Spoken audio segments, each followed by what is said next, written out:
Billy Crystal once held up a skull on stage and said, "This is Urik's skull. This is the skull of Urik." It was a strange, darkly funny moment, the kind of joke that only someone with deep timing and courage could deliver. Billy Crystal built his entire career on impressions, sharp observations, and fearless roasts. Over the years, he joked about almost everyone and everything. He pushed boundaries, sometimes too far, and even faced major backlash, including criticism for using blackface in a 2012 Oscars segment. Yet through all of the controversy and noise that followed him, there was one person he never joked about. People in the industry noticed it. Producers encouraged him. Writers begged him to use it as material. Audiences wondered why. Billy Crystal refused every single time. Then, during the 1991 Academy Awards, cameras captured a moment that was never meant to be seen by the public. It was quiet, emotional, and deeply human. That brief moment explained everything. Years later, in 2021, Billy Crystal finally spoke openly about the truth in a film he dedicated to that person. The grief never faded, and once the story became clear, it was obvious why he could never turn that loss into a joke. Billy Crystal was born into a world already filled with sound, rhythm, and creativity. He came into the world on March 14, 1948, at Doctors Hospital in Manhattan. The noise around him was not ordinary city noise. It was music, laughter, conversation, and stories being created in real time. His father, Jack Crystal, managed the Commodore Music Store, a legendary place in New York City. It was not just a store. It was a gathering place. Jazz musicians would stop by, jam sessions would suddenly form, and music legends would casually walk through the door. Artists like Billie Holiday and Gene Krupa were not distant idols to Billy. They were real people he saw with his own eyes. While other children were still trying to understand the world, Billy was standing close enough to feel the energy shift when a legend entered the room. By the time he was 5 years old, Billy was already meeting major jazz figures. When the family later settled in Long Beach, New York, the music did not disappear. It became even more central to his life. His uncle, Milt Gabler, founded Commodore Records, often described as the first independent jazz label in the United States. Later, Gabler joined Decca Records, placing him at the heart of the music industry. This meant Billy was not only listening to music, he was watching how it was made, promoted, and performed. At just 7 years old, he watched his uncle help produce Rock Around the Clock by Bill Haley, a song that helped define an era. He also saw legends like Louis Armstrong and Ella Fitzgerald up close. These were not just exciting memories. They quietly taught him how entertainment worked, how timing mattered, and how personalities filled a room.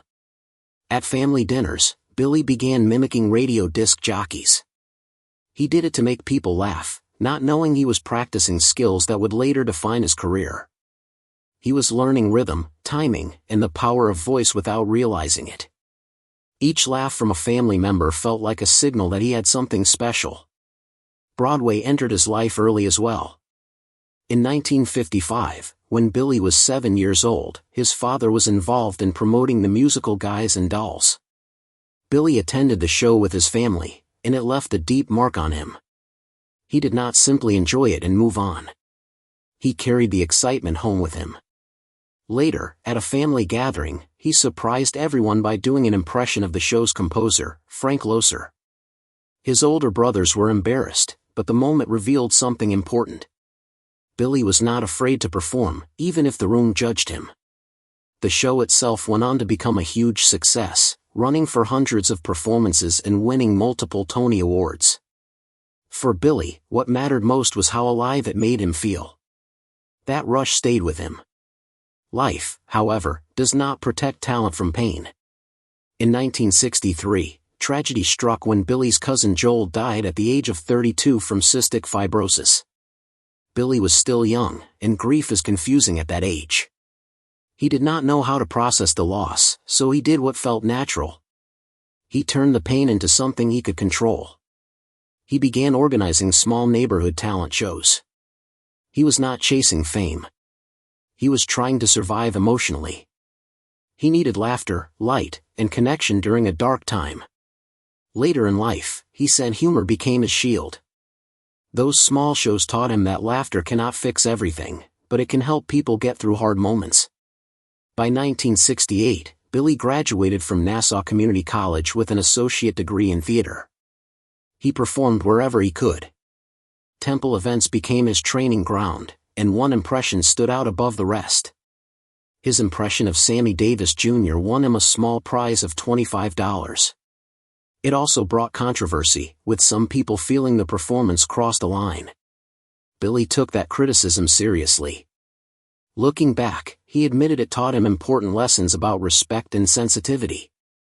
Still, that small prize mattered. It was proof that his talent had value, even in a modest way. That same year, at just 20 years old, Billy took a bigger risk. He performed at the Bitter End in Greenwich Village, a famous venue that had hosted artists like Bob Dylan and Joan Rivers. Billy stepped on stage and delivered a sharp 10-minute set about his Jewish family. The audience pushed back at times, but he did not retreat. He fired back at hecklers with quick wit. It was raw and honest. Around this time, he was also building his personal life alongside Janice Goldfinger, who would later become his wife. While studying at Hofstra University, they created improvisational comedy routines together and performed them at open mic nights. One routine about dating a quirky girl from Philadelphia became popular among students and helped spread his name. In 1970, Billy earned his theater degree from New York University and faced a major decision. He had the option of a stable teaching job. It was the safe path. Instead, he chose comedy. He chose uncertainty. At one point, he even performed impressions outside Carnegie Hall to earn money and exposure. It may sound strange, but it showed his determination. He wanted to earn every step with his own voice. By 1972, he joined an improvisational group on Long Island. Not everything worked right away. One impression, a lisping take on Liza Minnelli, was met with silence. That kind of silence hurts deeply for a performer. But Billy stayed with it, reworked the material, and eventually turned it into a successful routine. He earned his first paid gigs at $50 per show. It was not glamorous, but it was real progress. Over 4 years, the group performed in coffee shops and college venues, giving Billy space to experiment and learn how to read different audiences. In 1973, during a show at a Catskills resort, a drunk audience member began heckling him. Billy responded with a spontaneous roast that included an impression of Muhammad Ali's speech pattern. The situation nearly turned into a fight, but it also cemented his reputation as a fearless improviser. He could seize a moment and turn chaos into comedy, even when it was risky. That same boldness followed him onto television. In 1977, Billy took on the role of Jody Dallas on the sitcom Soap.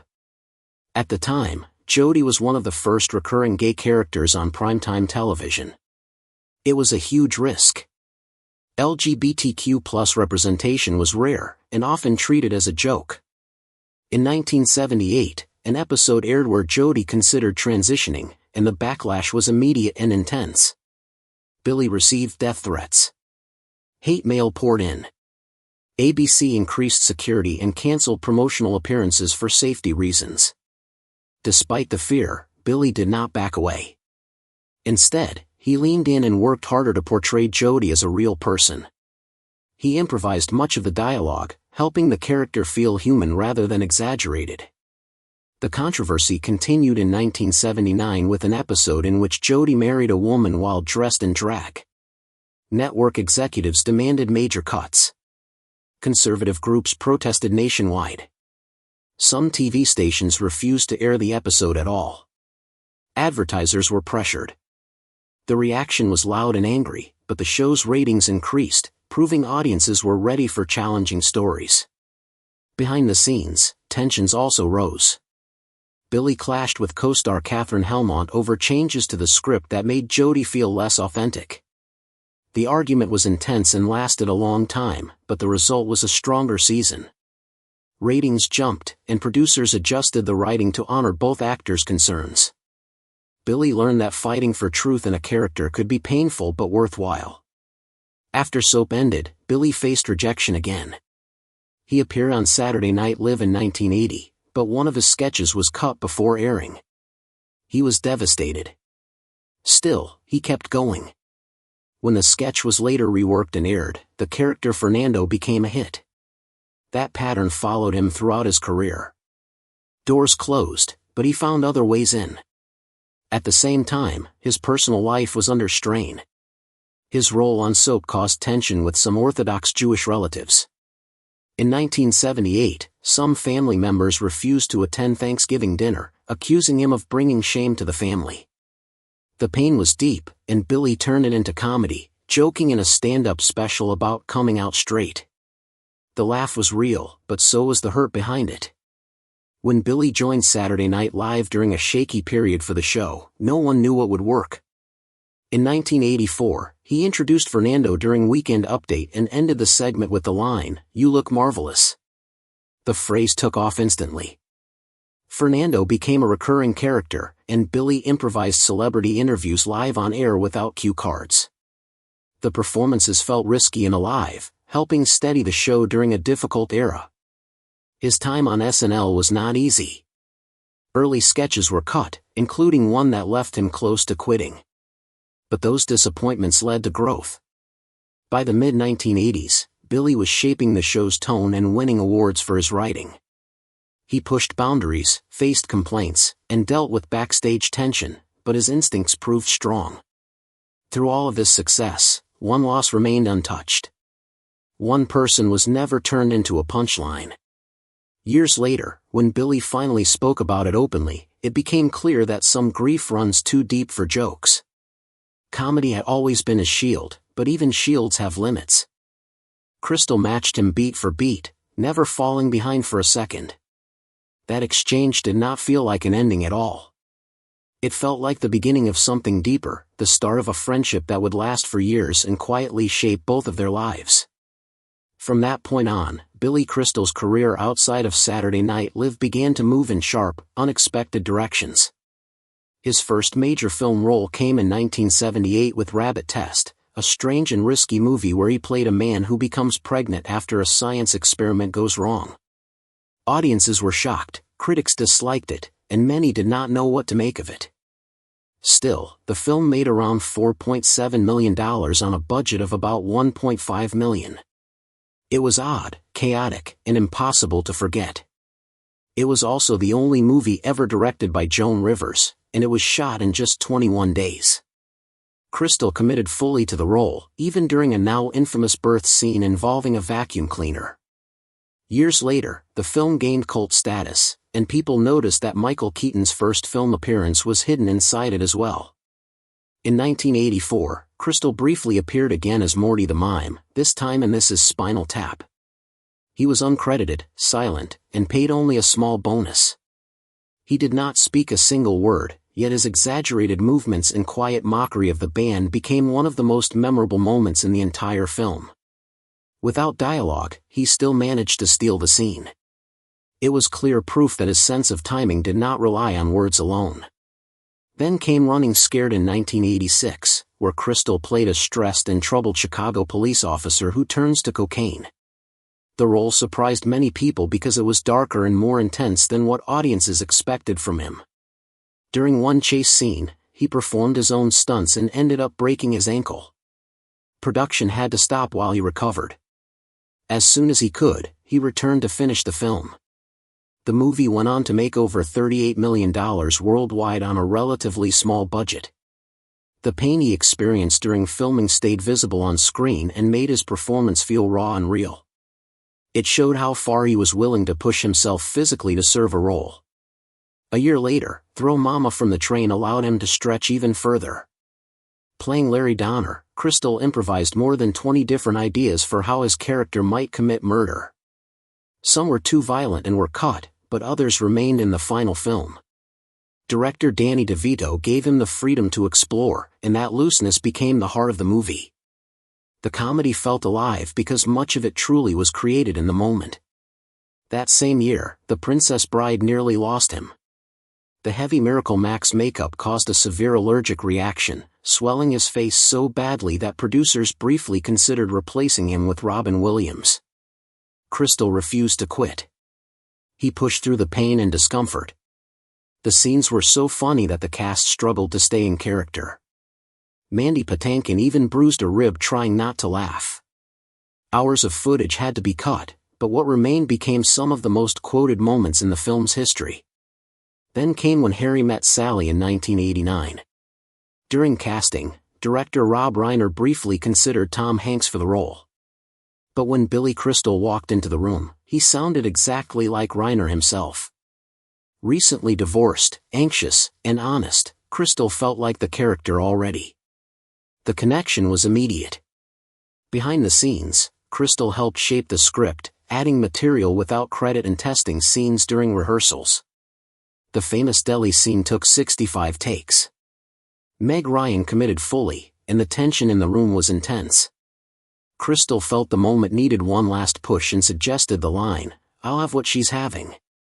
It was improvised, and it changed the scene forever. The film earned $92 million, received 3 Oscar nominations, and became a classic. Crystal later turned down a sequel because he feared it would weaken the ending. He always trusted moments that felt real, even if they were not planned. That belief carried into City Slickers in 1991.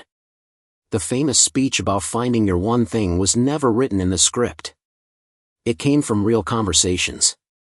Crystal and Jack Palance had spent late nights talking about aging, regret, and feeling lost. Palance carried those thoughts with him onto the set. When the camera rolled, he looked at Crystal and spoke from the heart. The crew went silent. You could feel the weight of the moment. Crystal later said the power of the scene came entirely from Palance himself. The film cost $17 million to make and earned more than $130 million worldwide. Palance won an Oscar, but years later, people still talk about that scene because it feels like someone telling you the truth when you least expect it. That search for honesty guided Crystal when he directed his first film, Mr. Saturday Night, in 1992. He chose to play Buddy Young Jr. from age 30 all the way to 80. He refused shortcuts. Every day involved heavy prosthetics that sometimes took 12 hours to apply. His skin broke out, infections followed, and the weight of the makeup exhausted him. He joked that his head felt like it weighed 9 pounds. The crew watched him struggle, but he never backed away. The film earned respect for how real his transformation felt and showed how much he was willing to suffer to make a character believable. The same instinct shaped Forget Paris in 1995.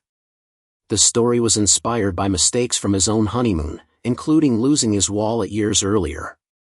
He kept rewriting scenes to make them feel true to life and pushed for reshoots. Those decisions raised the budget to around $30 million. Crystal did not care. He wanted marriage to look imperfect and real, not idealized. He even included real NBA players like Kareem Abdul-Jabbar and David Robinson to ground his role as a basketball referee. The film stood out because it focused on what happens after romance fades. By the time Analyze This arrived in 1999, Crystal was still chasing depth beneath the comedy. To build the relationship between his therapist character and Robert De Niro's mob boss, the two actors attended real therapy sessions together. They were not acting. They talked honestly. De Niro opened up about fears he rarely shared. Filming paused for 2 weeks, and no one complained. What came out of those sessions showed up on screen. The movie made over $160 million worldwide and proved that real emotion could lift comedy into something lasting. Even animation pushed him to extremes. For Monsters Incorporated in 2001, Crystal recorded Mike Wazowski's voice in nearly 300 sessions. He screamed and strained his voice until his vocal cords cracked. Doctors warned him to stop or risk permanent damage. Pixar later had to digitally repair parts of his performance. The film earned over $560 million worldwide, and Mike became an unforgettable character. Few people knew how much Crystal's body paid for that role. Hosting the Oscars became another major test. In 1990, at just 41, Crystal hosted for the first time without a safety net. He relied on instinct, speed, and impressions. His opening monologue included 15 impersonations. When he spoofed Tom Cruise from Top Gun, the audience laughed for minutes, and Cruise played along. That night changed his career and led to him hosting the Oscars 9 times. But those stages also carried risk. In 2012, he performed a Sammy Davis Jr. parody using blackface. The backlash was immediate and intense. Thousands of complaints flooded in. Critics said comedy had crossed a line. Sammy Davis Jr.'s daughter defended Crystal, saying her father would have approved, but the moment still marked a turning point. Crystal later admitted the bit was out of touch and said comedy had become a dangerous space to navigate. That honesty likely ended his time as an Oscar host. People often forget how deeply Crystal cared about others. During the 1991 Oscars, when Robin Williams went off script in an emotional moment, Crystal stepped in instinctively and grounded him. Williams later said that moment helped him during a dark period. Their friendship ran deep. When Williams died in 2014, it left a quiet wound that never fully healed. Work continued. In 2004, Crystal voiced Calcifer in the English version of Howl's Moving Castle. The style worried the studio at first, but the director trusted Crystal and allowed long, energetic recording sessions. In 2005, Crystal faced a lawsuit from his longtime manager over unpaid earnings. He settled out of court for about $1 million, a reminder that even successful careers carry risks.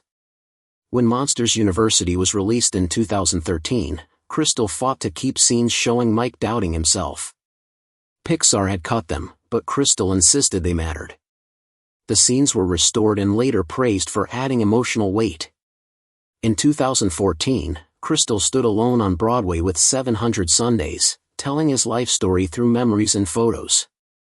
At the center was his father, Jack, who died suddenly when Billy was just 15. The eulogy scene left audiences silent and emotional. The show won a Tony Award and earned millions, proving Crystal was more than a comedian. He was a storyteller unafraid to reopen old wounds. That grief followed him into Here Today in 2021, where he played a widowed writer shaped by loss. The film mirrored his mourning for Robin Williams. Some scenes were so personal they brought cast members to tears. Crystal dedicated the film to Williams and admitted he kept his last voicemail for years. Family always stayed close. He married Janice Goldfinger in 1970. Their marriage nearly ended a few years later due to distance and touring, but they renewed their vows in Las Vegas in 1975, with an Elvis impersonator officiating. That moment saved them. More than 54 years later, they were still together. His daughters shaped him as well. Jennifer directed a documentary that forced him to confront painful family history tied to the Holocaust. Lindsay later led a family intervention when Crystal was burning himself out, afraid of dying young like his father. Therapy changed him. He slowed down. By late 2024, Crystal admitted hosting the Oscars had aged him deeply. He declined future offers for health reasons. His wealth was significant, but money never defined him. What remains is quieter and more lasting. A man who trusted real moments, chased truth even when it hurt, and understood that what matters most is what stays with you after the spotlight fades.